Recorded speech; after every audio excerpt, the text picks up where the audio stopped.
सदाशिवसमारम्भा शङ्कराचार्यमध्यमा अस्मदाचार्यपर्यन्ता Vande गुरुपरम्परा.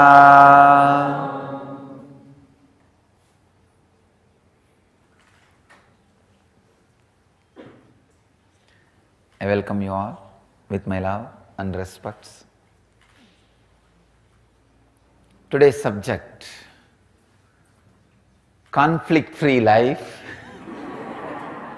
the only way out of depression. Again, because these guys are just enchanted with this title. Every day they are giving me the same title. Conflict-free life, the only way out of depression.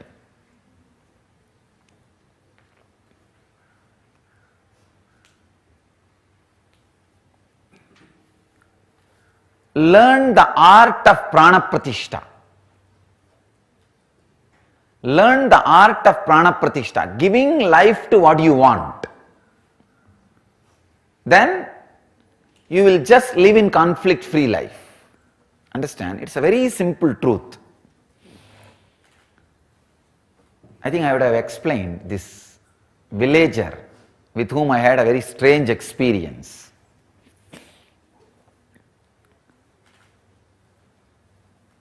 During my wandering, I was resting in the noon time under a tree, putting my head on a small stone, which had turmeric, all that little puja was done on that, but I did not expect it is worshipped by somebody as God.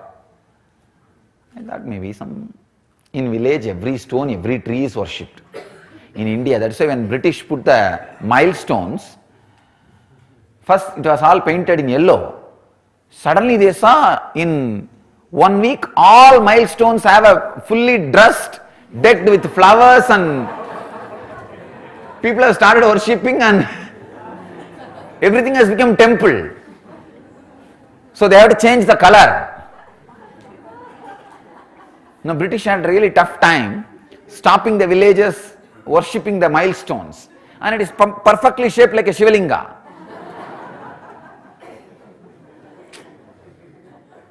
That is why I just bow down to this civilization.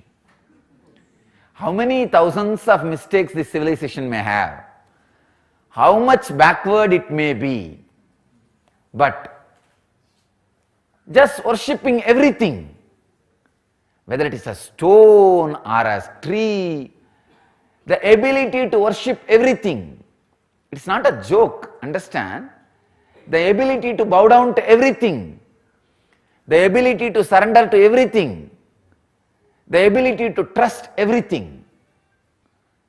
One of the greatest gifts from the Ganges civilization to the whole cosmos is the ability to surrender, the ability to worship, the ability to trust, ability to dissolve. This is the greatest gift from the Ganges civilization.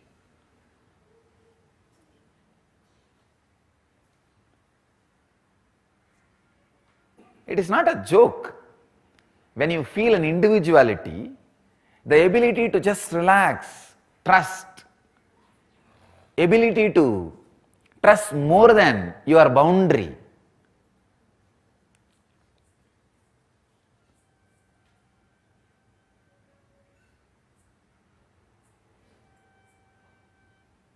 There are many peculiar diseases only the ego-based civilizations suffer. One is osteoporosis. They don't trust their own bone structure.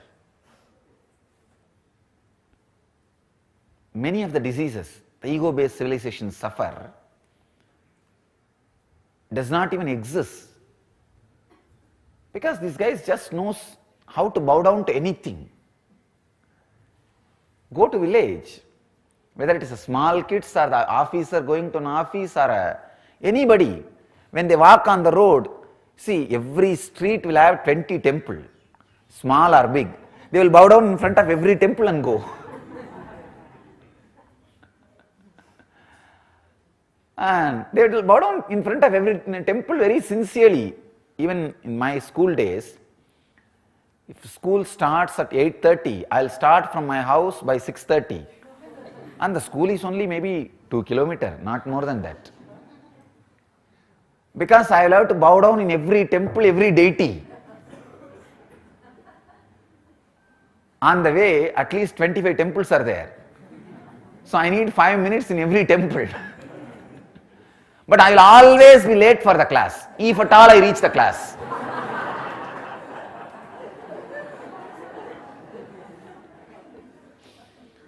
So I had an agreement with my maths teacher.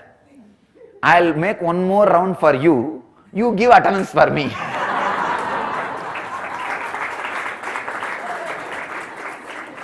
Usually maths will be the first class. Usually because the kids will be more aware at that first session. Maths will be the first session. And I keep my promise and he keeps his promise. Usually in Indian village schools, they don't take attendance for every period. Morning they mark the attendance, then that's all, the whole day. So majority of the days, I'll be running, going around the temple for him and he will be giving attendance for me. I put my head on this stone. I should not say stone. Deity for somebody. Once it is deity for somebody, it should be deity for everybody. But foolish, unfortunate civilizations do the other way. Once if somebody is accused for somebody, he is accused for the whole world. That should not be the case. If he is deity for somebody, deity for everybody. And if he is accused for somebody, he is accused only for that person. And we do completely opposite.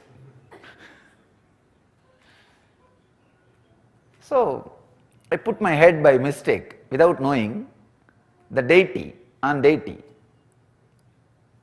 Usually when there is a turmeric powder smeared, snakes will not come there. That is why in the snake holes, before worshipping they will put the turmeric powder. Snakes won't come.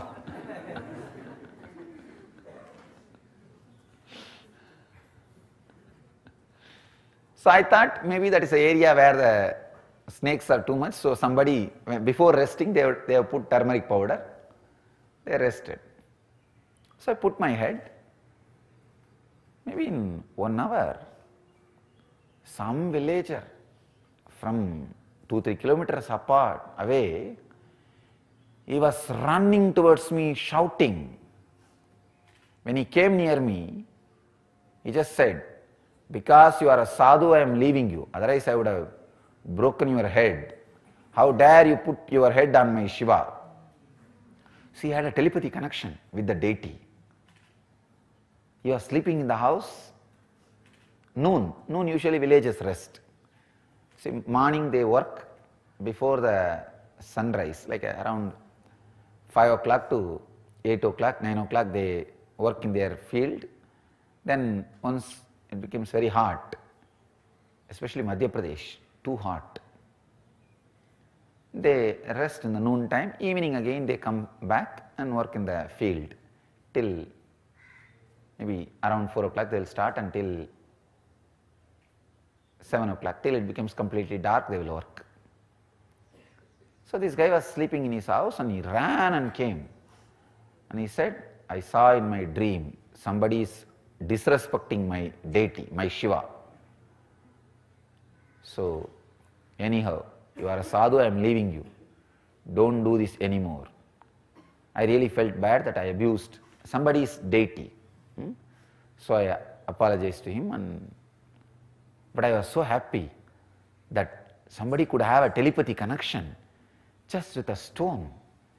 When you worship as a deity, he is so strong with his feeling connection, he was able to just connect with the deity, just with the trust. So I apologized, then I moved. There was a small temple in that village, I stayed in that village, in the temple. And I was talking about this incident to few people. some foreigner came to that village like as a tourist. His guide, who can speak little English and little Hindi, English or Hindi, that guy was taking around that foreigner and he wanted to show that foreigner some Indian sadhu.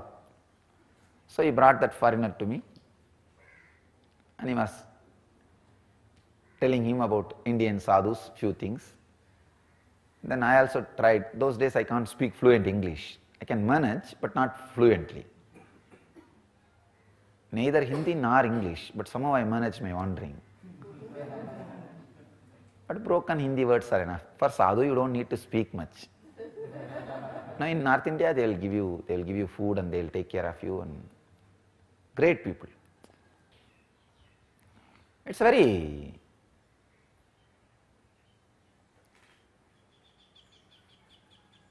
beautiful civilization. In the north, so much of respect and love for the sadhus and for the tradition.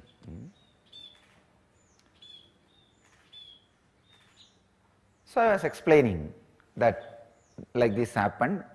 I put my head on the deity and that guy came running. He had a telepathy experience with the deity, that he felt like he should protect it, that somebody is abusing it. Then he came running. I apologized. I told the whole story. This foreigner was really, he got the curiosity. Wow, he wants to meet that villager. So anyhow, this local guide said, I will get that villager, don't worry, because I described how that villager looks. Then this guide took that westerner to that villager. I also wanted to see the fun, I went there. I also went. And during the conversation, that westerner, he asked that villager what happened and all that, and that villager described, like this, I had a vision that my Shiva is being abused by somebody. I ran and I saw this sadhu was putting his head on that Shiva and I drove him out. He described all the story, and then that foreigner asked, that westerner asked, how did you feel this? How can this happen? He said, no, I feel it is Shiva for me, and so through this deity Shiva responds to me. That foreigner, I don't know whether he wants to test that villager or really offered. He said, if I give money, will you give this? I'll give you $5,000. Means now 2.5 lakh. I don't know at that time what value. At least few lakh. Few lakh is not a small money. That whole, the villager, maybe his whole property will be only that much worthy. Whatever property he has, his house or little land, whatever he has, the whole thing will be only that $5,000 worth. And I thought really that villager is going to jump on that foreigner and finish him off. Shout at him or abuse him or drive him out, saying, how dare you bargain, give money, fix a price for my God, for my Shiva. I thought there is going to be big ruckus, chaos, big scene. I was just keeping quiet. I was really surprised. That villager very simply said, please take it. He gave it away. He said, please take it. Give the money and take the deity.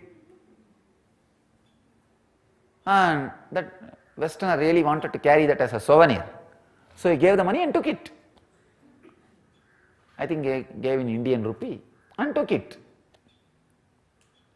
That guide, he also made little commission in the fixing the bargain.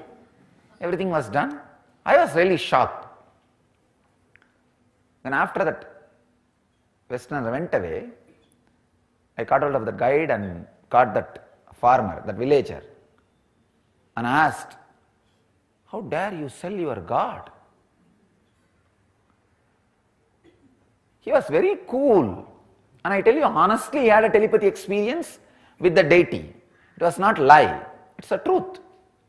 He was very cool, and he told me very cool way, Swamiji, I did not sell my God, I just sold a stone which I thought as worshipped as God. I will put another stone And not only that, with this money, I will build a temple for that stone.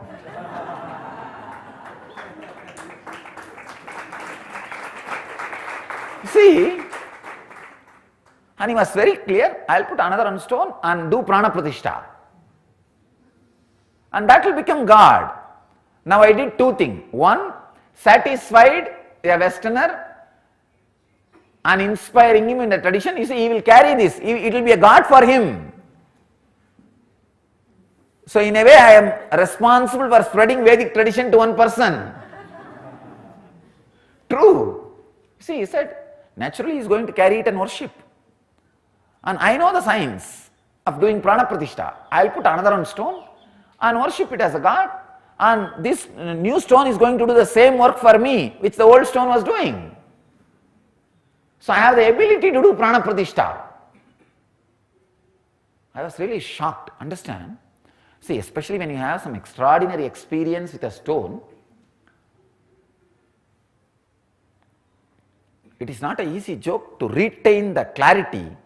I put energy into it. Even though it speaks to me, it is my own trust. It is my ability to do prana pratishtha.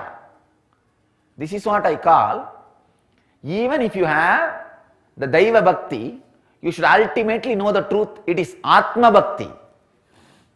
Your own Atman, you are seeing it as God outside. So the Daiva Bhakti should lead you to the depth of Atma Bhakti. I was shocked, a villager can have so much of clarity. And that guy really did not spend that money on himself. And he put another one small deity as Shiva and built a small temple. Not big, but small temple he built with that money. Still the temple is there.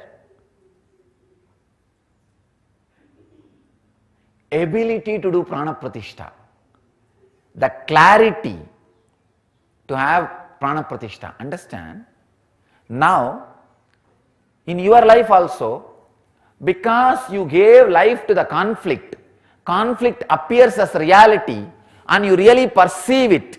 Because you perceive it, you forget you gave power to it. Don't forget, even if you perceive it as reality, you gave power to it. That villager, even if he is able to experience that stone as a God, he did not forget the truth, he gave power to it. He did prana pratishtha to it. But in your life, even though you gave power to all the conflicts, after you start perceiving it, you forget you gave power to those conflicts. Remember, retain the ability to do prana pratishtha. When you gave power, when you perceive conflict, take the power back. Put the power on life. It is you who is going to decide whether to give power to conflict or life. Again, life has no conflict, conflict has no life. Life has no conflict, conflict has no life.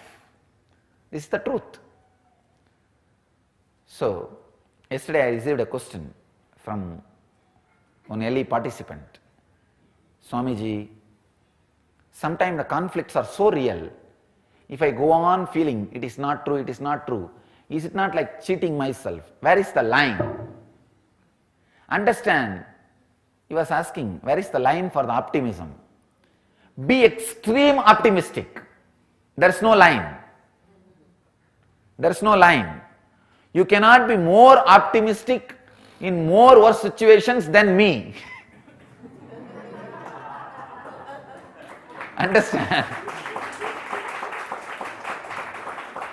Be extreme optimistic. There is no such thing as borderline for optimism. I tell you, give power to life continuously. Don't even a moment slag and give power to conflict. Optimism means giving power to life, doing prana pratishtha to life. So there is no extreme in optimism. Learn how that villager, He was able to put God in a stone. Immediately next moment, he was able to put another one stone and put God in it. Same way, have the ability to move life. If you have given life to conflict, if it is hurting you, just move it to the life. That's all. Nothing else. See what has happened. Even though these guys have tried so much, all possible conspiracy, abusal, scandal, finally imprisoning. What has happened? 53 days. I prepared my body and mind so thoroughly and downloaded all the techniques. When I come out, here people are levitating.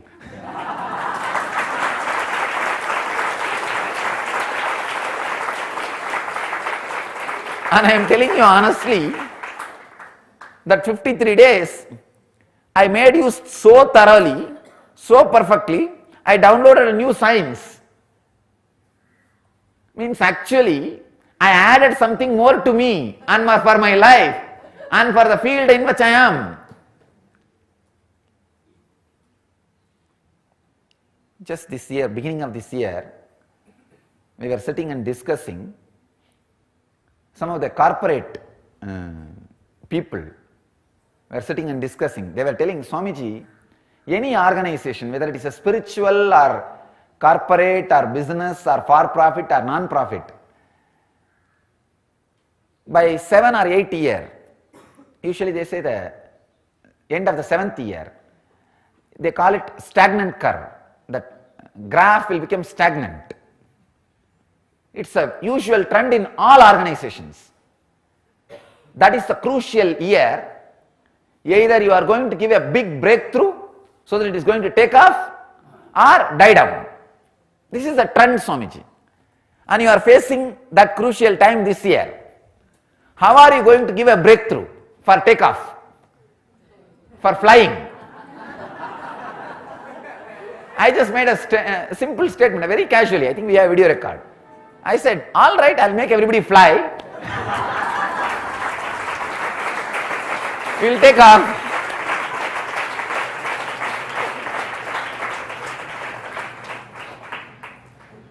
And now we know. Now we have a big, great breakthrough. A new science has landed in the body. New science is expressing. Of course, I know when the samana balancing happens, this levitation or floating on the water or different siddhis starts expressing.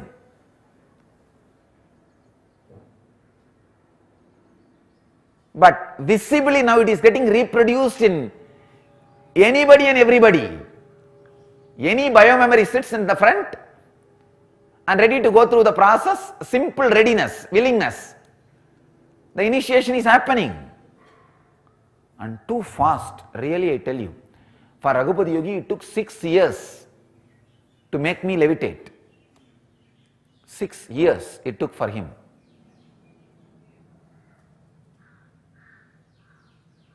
And I think we have not even completed 6 days of early process. Already 50 people at least experienced. 50% have experienced at least psychological and physical levitation. 50 people have experienced at least the physical levitation. And it is not easy joke. You cannot cheat. See, especially in Batmasana and Samana Mudra, try to push your body, nothing will happen. You can push only your hand. Your body can never be lifted. Only when it is really getting lifted by samana balance, it can happen. Now I saw the stagnant graph is broken. Now we have taken off. Literally taken off. Never to land anymore.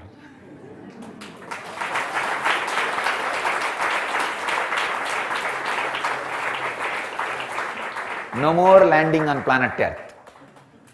If at all there is a landing, it is only in Nityananda Loka.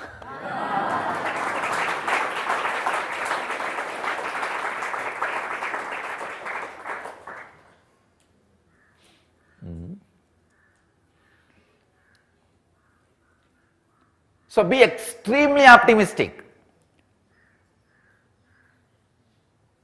Even in the last moment of what you think as the worst crisis, life can take over. Understand? Trust the life it is. It has the ability to create miracles. Trust life. It has possibility of miracles. Trust life. Every moment is pregnant with the possibility of miracles. Every second can express miracles. Understand? Whatever small miracles what masters express is just to remind you, life is miracles. Life is miraculous. Understand? This is just like visiting card. Just to remind you, life is miraculous. So have the extreme optimism. Even in the last moment, what you call as life and death situation, even at that moment, life can just take over and tell you, I am here, and create miracles. So have the ability to do prana pratishtha continuously for life. See, whenever you have a conflict, one conflict, life, two are there in you. Give power to life, not to conflict. Give more attention to life, not to the conflict. Reduce your attention and time, thinking process which you supply for conflict. Add more life, more power, more intelligence, more time to life. Spend more time thinking about life. Spend more energy thinking about life. Give more life to life. Give more prana to life. Do more prana pratishtha to life. Don't spend too much time in thinking conflicts. Don't spend too much energy in conflicts. Give more life to life. That is what I call doing prana pratishtha to life. So worship life. Do prana pratishtha to life. That's the only way to be out of depression. So again, conflict-free life, the only way to be out of depression. So let you all live the conflict-free life, experience and radiate enlightenment, live and radiate the eternal bliss, Nityananda. Thank you.